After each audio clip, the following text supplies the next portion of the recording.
6 years ago, I made this Thor's hammer. Well, of course, I didn't know it was Thor's hammer back then. But it's a good woodworking mallet, and since then I've made about 4 of these. It's all made of hardwoods, and the top is held together with this tenoning and wedge system, and I've put leather on each side to cushion blows. I picked up this method of construction from Woodsmith magazine a long time ago. It's a lot simpler than it looks, and you really don't need any special tools. For the core of the head, I'm going to use a piece of 3/4 inch maple. I've made mine about 2.5 inches wide, and I've cut it about 12 inches long. But I'm only going to use about 2.5 inches on each side. The reason why I've got it longer is just so I have something to hold on to.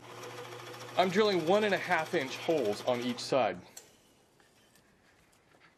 Now I'm going to cut out both of these pieces on my table saw, but I want them cut at a slight angle, so I've set up my miter gauge to about a 2-degree angle.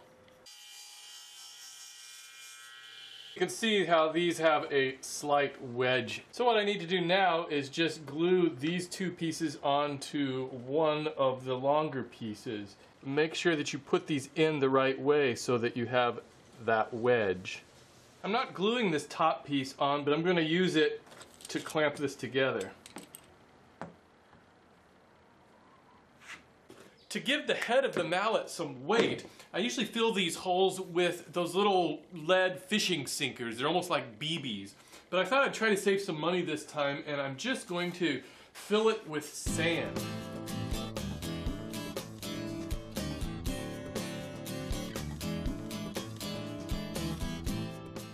There's the mallet head all glued together. Now I can start to shape it, round it over a little bit. And to start with, I've just tipped my table saw blade at about a 15-degree angle, and I'll chop off the edges.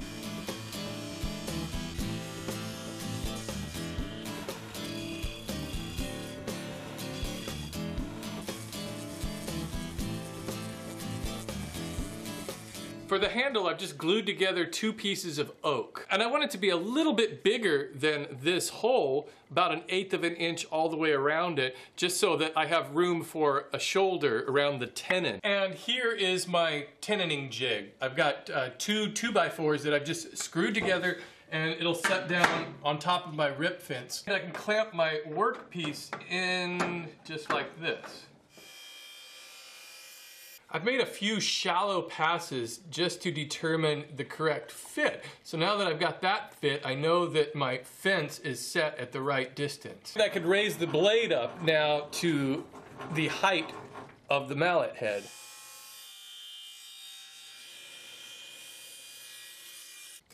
And I'm just shaving this down a little bit so I get a nice fit.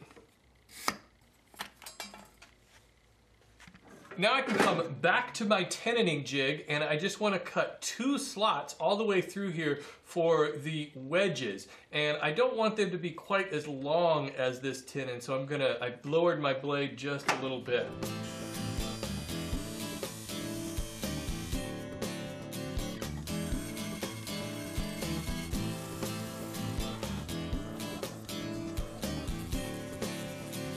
Shaping that handle is a lot of fun. It's just a matter of sanding it until it has a good feel to it, and it's kind of fun because every one is going to be a little bit different. To cut the wedges, I've got a scrap piece of maple, and I've taken my table saw blade and I've tipped it at a 2-degree angle.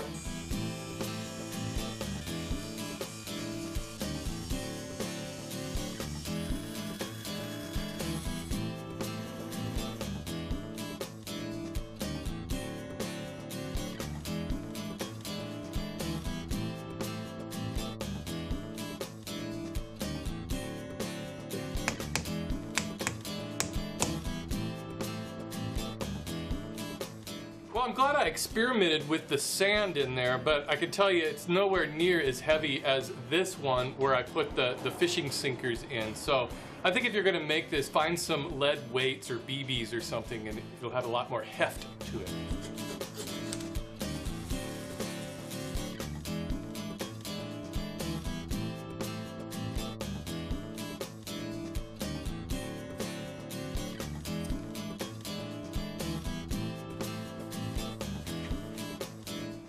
And that's all there is to making the mallet. It's a really simple project, and once you make it, you're gonna find all sorts of uses for it in your shop. Thanks for watching this video. There's gonna be no video next week. I decided I needed a rest, and I'm gonna take a week off. I haven't had a week off since Christmas, so I'll see you in 2 weeks.